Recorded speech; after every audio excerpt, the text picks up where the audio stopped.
great place. Thanks for having us back. And this is your studio. This is my studio, yes. Wow, this is where you do all of the... What is this? That's the shark chin hawk. It's one of my first pieces. Actually, the second piece I'd ever done.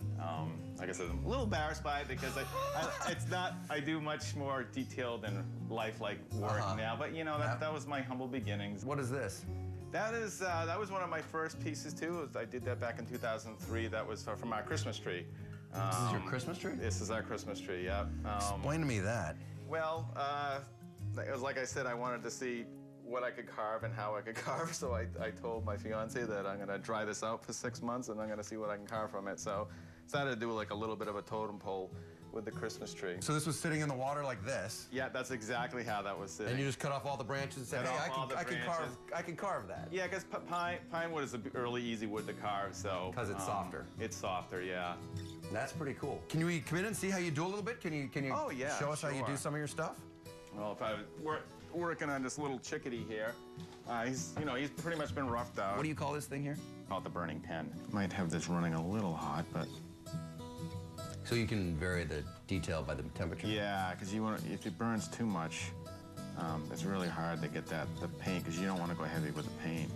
You want it just to make it look soft, because if the paint gets too much paint on, it's going to look non-lifelike. It's going to look not real. You're letting the wood do the work. You let the wood do the work. Oh, yeah, look at the detail going in there. Yeah, and it would be a lot finer than this, too. I just want to give you guys an example.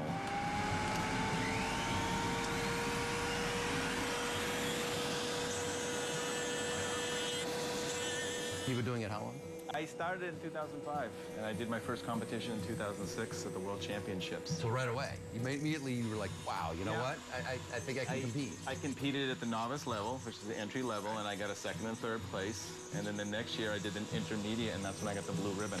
Wow, and then you went to the next level. 2009, I went up to the next level, advanced, yeah. So in 3 years, you're flying through the categories, and all of a sudden you're advanced and you're selling your work, and... Yeah, absolutely. But to me, it's more like touching people with what I do. So you just sit here on a futon and crank out these amazing works of art. Oh, yeah. It's funny because people think, oh, they have to have an amazing studio and they have to have all this stuff, and really you can do it right in your back bedroom. Absolutely. It's all about your gifts and not necessarily the tools.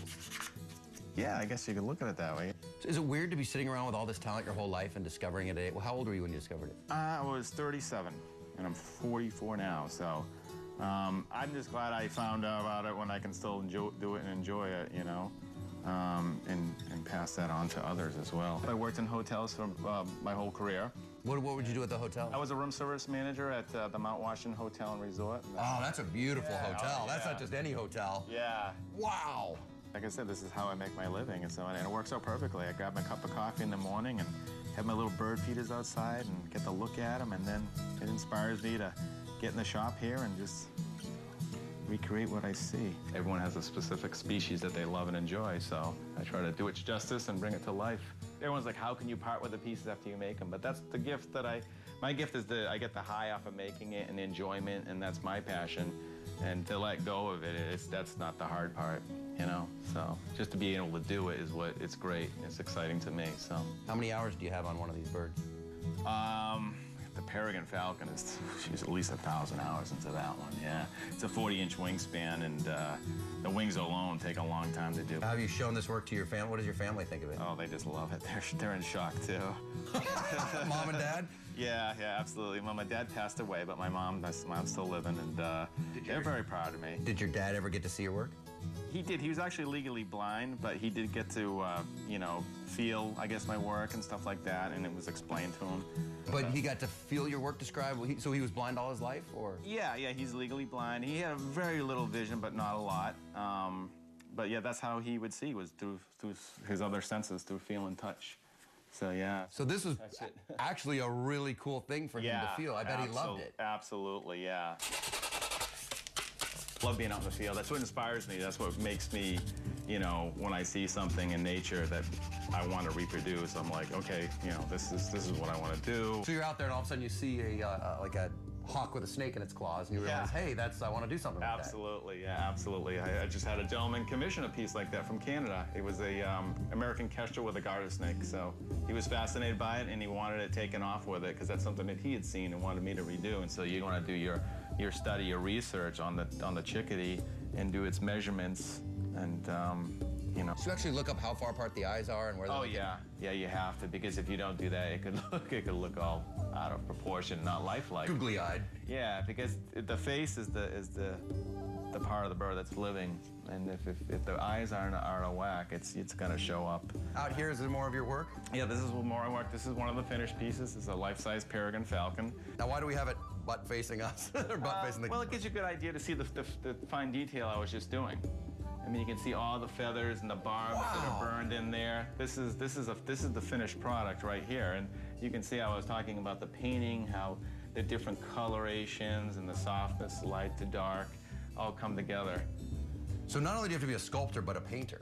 Absolutely. Because, I mean, look, and this is what you're talking about with the face. It has to be, you said the heart and soul of your piece is in the face. That's the heart and soul of the piece right there. And this is a life-size female, because the females are bigger than the males in the birds of prey world, especially the falcons. So female dominates. Female dominates. She's protecting those chicks on that nest, and she's going to be a little bit more powerful than him. So, so yeah, she's 18 inches long with this 40-inch wingspan, and it is big. And the rock is also, you carved the rock? I actually, no, this is actually building insulation that I put a Durham rock hard putty over, but I do carve out the building insulation after I build it up. It's like a foam, and then this is, like you can hear, it sounds like a rock, but it's light. It's really light. People think it's heavy, but so that's his that support. fooled me. And he's put on a rock because they live up in the big cliffs, and that's where they do all their nesting. So I try to portray each bird to be in its natural habitat. All right, so what is this? That's a nuthatch. A nuthatch, which is another New England bird. His wings want to hit everything. Oh, yeah. Yeah, he's another New England bird. You'll find them all over here. And then, so you can find those on your bird feeder? Absolutely, yeah. Wow, that is so cool. And you just, it is unbelievable, the detail. And I hope the camera work picks up the detail in there. And then you said owls were your favorite. Yeah. Do you have a favorite owl? I like the barred owl. I like great horned owls. I do a lot of saw-whets. They're little cute little guys. He's life-size, actually. If people want to find you, where can they go on the web? natureswings.org.